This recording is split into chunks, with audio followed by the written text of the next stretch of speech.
ఈ వీడియో చూసే వాళ్ళందరికీ ఒక క్వశ్చన్ ఇస్తున్నా. మీరు 99% లాస్లోనే ఉండి ఉంటారు, నేను అది చెప్పగలను. అవునో కాదో కామెంట్ చేసి చెప్పండి. ఎంతమంది ప్రాఫిట్స్లో ఉన్నారు, ఎంతమంది లాస్లో ఉన్నారు. ఈ వీడియో చూసిన వాళ్ళకు ఏం తెలుస్తుందంటే ఫ్యాంటసీలో మనం 100% విన్ అవ్వలేము అనేది ఒకటి మైండ్కు అర్థమవుతుంది. బట్ 100% విన్ అవ్వకుండా మనం ప్రాఫిట్స్లో ఎట్లుండాలి అనేది కూడా వీడియో ఎండ్ వరకు ఉన్న వాళ్ళకి క్లియర్ కట్గా తెలిసిపోతుంది. ఈ వీడియోలో ఒక 6 టిప్స్ అయితే చెప్పబోతున్నా. ఇవి మీరు అమలు చేస్తే మంచి ప్రాఫిట్స్లో ఉంటారని నేనైతే చెప్తా. బట్ ఈ టిప్స్ కాకుండా వేరే ఏ విధంగా మీరు ఫ్యాంటసీలో ఇన్వెస్ట్ చేసినా చాలా వరకు లాసెస్ అవ్వడానికి ఛాన్సెస్ ఉంటాయి, అది గుర్తుపెట్టుకోండి. ఫస్ట్ టిప్ వచ్చేసి ఒక మంచి అప్లికేషన్ని చూస్ చేసుకోండి. ఒక మంచి అప్లికేషన్ అంటే అది మీ పర్సనల్గా చూస్ చేసుకుంటారా, వేరే ఎవరైనా సజెస్ట్ చేసింది చూస్ చేసుకుంటారా అనేది అది కంప్లీట్లీ అప్ టు యూ. ఎవరు మిమ్మల్ని ఫోర్స్ చేయరు. ఓకే, అట్లాంటి అప్లికేషన్సే మన టెలిగ్రామ్లో నేను నాకు బెస్ట్ అనిపించినవి సజెస్ట్ చేసిన అండ్ ఈ డిస్క్రిప్షన్లో కూడా లింక్స్ పెడతా. అది ఇంట్రెస్ట్ ఉంటే చెక్ చేసుకోండి. లేదా మీరు ఆల్రెడీ ఏదైనా అప్లికేషన్స్ యూజ్ చేస్తూ ఉండి అదే బెస్ట్ అనిపిస్తే దాంట్లోనే కంటిన్యూ అయిపోండి, ఎటువంటి ప్రాబ్లం లేదు. ఓకే, అండ్ వీడియో కంటిన్యూ చేసే ముందు ఒక్క లైక్ ఇయ్యి. మీలాంటి చాలామంది లాస్లో ఉన్న వాళ్ళకి ఈ వీడియో వెళ్తుంది అండ్ మీరు చేసే కామెంట్ వల్ల కూడా చాలామందికి హెల్ప్ఫుల్ అవుతుంది. ఈ వీడియో అసలు ఎందుకు చేసినాం అనేది తెలియాలంటే మీరు ఒక కామెంట్ చేయండి, అసలు మీరు లాస్లో ఉన్నారా, ఎందుకు లాస్లో ఉన్నారా అని. సో దట్ మన ఈ వీడియో అనేది హెల్ప్ఫుల్ కాదో తెలిసిపోతుంది. Okay, second tip, equal investment చేసుకోవాలా. ఈక్వల్ ఇన్వెస్ట్మెంట్ చేసుకోవాలి, గుర్తుపెట్టుకోండి. మళ్ళీ చెప్తున్నా, ఈక్వల్ ఇన్వెస్ట్మెంట్ చేసుకోవాలి. ఓకే, ఎగ్జాంపుల్ ఒక 10,000 మీ బడ్జెట్ అనుకుందాం. ఒక 10,000 మీ బడ్జెట్ అనుకుంటే 10 మ్యాచెస్ ప్లే చేయాలి. 10 మ్యాచెస్ ప్లే చేయాలి. 10 మ్యాచెస్ ఎందుకు ప్లే చేయాలి? ఒక మ్యాచ్లో విన్ అవుతావా అంటే ఆ మ్యాచ్ లూజ్ అవ్వచ్చు. నువ్వు ఎంత మంచి అనాలిసిస్ అయినా సరే గుర్తుపెట్టుకోండి, మీరు ఒకటే మ్యాచ్లో అంతమని పెడితే మీరు ఆ మ్యాచే లాస్ అవ్వచ్చు.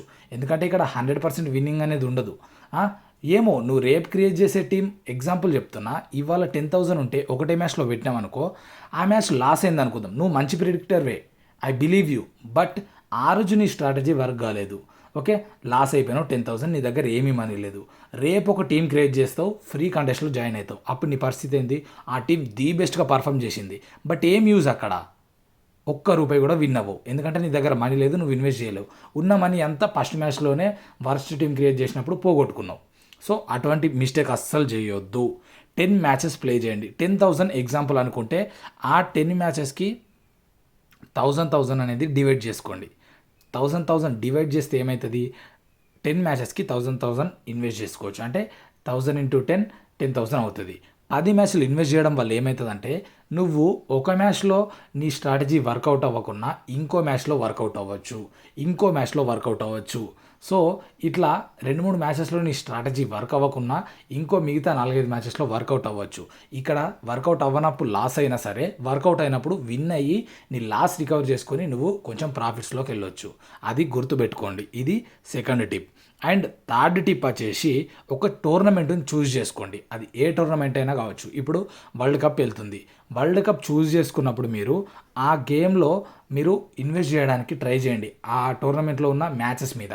ఎందుకంటే డే బై డే మీరు ఆ టోర్నమెంట్ని ఫాలో అయ్యి ఆ టోర్నమెంట్లో ఇన్వెస్ట్ చేసినప్పుడు ఏమవుతుందంటే మీకు ప్రతిరోజు ఏ మ్యాచ్ జరుగుతుంది, అసలు ఏ ప్లేయర్ ఎట్లా పర్ఫామ్ చేస్తుండు, ఏ బౌలర్ ఎట్లా పర్ఫామ్ చేస్తుండు, ఎవరిని పిక్ చేయాలి, ఎవరిని డ్రాప్ చేయాలి, అసలు ఫామ్లో ఎవరు ఉన్నారు, గ్రౌండ్స్ ఎట్లున్నాయి, అసలు పిచ్ కండిషన్స్ ఎట్లున్నాయి అనేది మీకు క్లియర్గా రోజు రోజు చూస్తుంటే అర్థమైపోతుంది. ఎగ్జాంపుల్ చూడండి, వరల్డ్ కప్ మొత్తం చాలా వరకు లో స్కోర్స్ అవుతున్నాయి. అప్పుడు మీకు అర్థమైపోతుంది బౌలర్స్ని తీసుకోవాలి, ఎక్కువ ఆల్రౌండర్స్ని తీసుకోవాలని, ఏ గ్రౌండ్స్లో ఏం కథ అనేది కదా.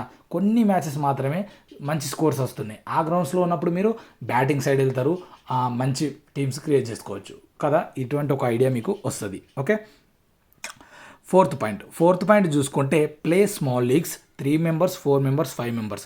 ఈ లీగ్స్ మాత్రమే ఆడుర్రి, వేరే లీగ్స్ ఆడొద్దు. లైక్ హెడ్ టు హెడ్ అయితే అస్సలు ఆడొద్దు, దాంట్లో మీకు ప్రాఫిట్స్ రావు. 3, 4, 5 మెంబర్స్ ఆడితే అవి మాత్రమే నేను సజెస్ట్ చేస్తా. అండ్ ఇంకోటి ఏంటంటే మల్టిపుల్ కాంటెస్ట్లో జాయిన్ అవ్వాలి. మల్టిపుల్ కాంటెస్ట్ అంటే ఏంది? ఎగ్జాంపుల్ నువ్వు 1,000 రూపీస్ ఒక మ్యాచ్కి ఇన్వెస్ట్ చేయమన్నా కదా, ఆ 1,000 రూపీస్ తీసుకుపోయి ఒకటే లీగ్లో వేయొద్దు. ఒకటే లీగ్లో వేస్తే ఏమవుతుంది అనేది కూడా చెప్తా. ఒకటే లీగ్లో వేయద్దు. ఆ 1,000ని మళ్ళీ 3-4 లీగ్స్లో, 4-5 లీగ్స్లో ఇన్వెస్ట్ చేసుకుంటే మీకు మంచి రిటర్న్స్ వచ్చే ఛాన్సెస్ హైగా ఉంటాయి. అది ఎందుకనేది మీకు వీడియోలో అర్థమైపోతుంది. ఓకే, ఎందుకు చెప్పాలా? ఒకటే 1,000 రూపీస్ని మీరు ఒకటే లీగ్లో వేసారనుకో, ఆ లీగ్లో నీకంటే బెస్ట్ పర్ఫామ్ చేసే టీం ఉందనుకో, నీది బెస్ట్ టీమే, బట్ నీకంటే ఒక 10 పాయింట్లు ఎక్కువ వచ్చిన బెస్ట్ టీం ఉందనుకో, నువ్వు 1000 రూపీస్ ఆ లీగ్లో లాస్ అయిపోతావు. దానివల్ల నీకేమన్నా యూజ్ ఉందా? యూజ్ అసలే లేదు. అంటే నీ టీం బెస్టే ఉంది, కానీ అయినా నువ్వు లాస్ అయినావు. అక్కడ నీ టాలెంట్ లూజ్ అయినావు, మనీ లూజ్ అయినావు, నీ అనాలిసిస్ టైం పెట్టినావు, ఆ టైంని కూడా వేస్ట్ చేసుకున్నావు. సో ఆ మిస్టేక్ చేయొద్దు. అందుకే మల్టిపుల్ కంటెస్ట్ అని చెప్తున్నా. దానివల్ల ఏమవుతుందంటే డిఫరెంట్ ఆపోనెంట్స్ దొరుకుతారు. 4 లీగ్స్ వేస్తే ఒక టీంలో నీకంటే బెస్ట్ టీం ఉన్నా సరే, ఇంకా ఏదో ఒకటో రెండో లీగ్స్లా మీకు లైక్ నీకంటే వరస్ట్ టీమ్స్ ఉంటాయి, లేదా నీకు ఈక్వల్గా ఉండే టీమ్స్ ఉంటాయి. అట్లా కొన్ని లీగ్స్ అన్న విన్ అవ్వడానికి పాసిబిలిటీస్ అయితే ఉంటాయి. అది గుర్తుపెట్టుకోండి. ఓకే. అండ్ అలాగే 25 మెంబర్స్ కాంటెస్ట్ కూడా ఆడడానికి ట్రై చేయండి. ఎందుకంటే ఏదో ఒక రోజు మీ టీం బాగా పర్ఫామ్ చేసిందనుకో, మంచి రిటర్న్స్ వచ్చి ఇంకొంచెం ఎక్కువ ప్రాఫిట్స్ గెయిన్ చేసే ఛాన్సెస్ హైగా ఉంటాయి. ఓకే. 5th పాయింట్ చూసుకుంటే టార్గెట్ 50% గేమ్స్ టు విన్. 50% అంటే మనం గుర్తుపెట్టుకోండి, రియాలిటీ ఏంటంటే 100% మ్యాచెస్ మనం ఫ్యాంటసీలో విన్ అవ్వలేము. అది గుర్తుపెట్టుకోండి. ఎందుకంటే ఎవ్వరు కూడా విన్ అవ్వలేరు. ఈవెన్ గాడ్ కూడా విన్ అవ్వలేడు. ఎందుకంటే అసలు ఇక్కడ ఎవరు ప్రిడిక్ట్ చేసేది? అందరూ 100% విన్ అయితే అసలు ఇంకేమన్నా ఉందా? అది ఇంపాసిబుల్ థింగ్. ఎంత పెద్ద ఛానల్ అయినా సరే అది ఇంపాసిబుల్ థింగ్. ఇక గుర్తుపెట్టుకోరి, 40-50% మీరు విన్ అవ్వడానికి చూడండి. సో 40-50% ఎనఫ్ మంచి ప్రాఫిట్స్లో ఉండడానికి ఫ్యాంటసీలో. అది గుర్తుపెట్టుకోండి. ఓకే, అది సరిపోతుంది. And don't forget to play. Like 6th tip ఏంటంటే 7+4 కాంబినేషన్ టీమ్ క్రియేట్ చేస్తే 7+4 ఆప్షన్స్ ఉన్న యాప్లోనే ఆడుర్రి. మీరు ఈ 7+4 తీసుకుపోయి 10:1లో పెట్టిరనుకో, మీరు ఎంత తోపు టీమ్ క్రియేట్ చేసినా అక్కడ లూజ్ అవడానికి ఛాన్సెస్ ఉంటాయి. ఎందుకంటే నీకంటే బెస్ట్ కాంబినేషన్స్ 10:1లో రావచ్చు. ఎందుకంటే అక్కడ పికింగ్ ప్లేయర్స్ అనేది కంప్లీట్ చేంజ్ అయిపోతుంది. 7+4 ఉన్నప్పుడు 7+4 ఉన్న యాప్ ఫీచర్ ఉన్న యాప్లోనే ఆడుర్రి. అటువంటి ప్లేయర్స్ తోటే మీరు పోటీ పడుర్రి. అప్పుడే మీకు ఈక్వల్ కాంపిటీషన్ అనేది ఉంటుంది. అంతేగాని 7+4 ఉన్నప్పుడు 10:2 తోటి ఆడతా, 10:1 తోటి ఉన్నప్పుడు అది తీసుకుపోయి 7:4లో పెడతా అంటే అది అస్సలు వరస్ట్ అంటే వరస్ట్ కేసు. గుర్తుపెట్టుకోరి, కాంబినేషన్స్ మొత్తం మారిపోతాయి. అదొకటి మైండ్లో పెట్టుకోరి. ఇక ఈ వీడియోలో ఇంతే.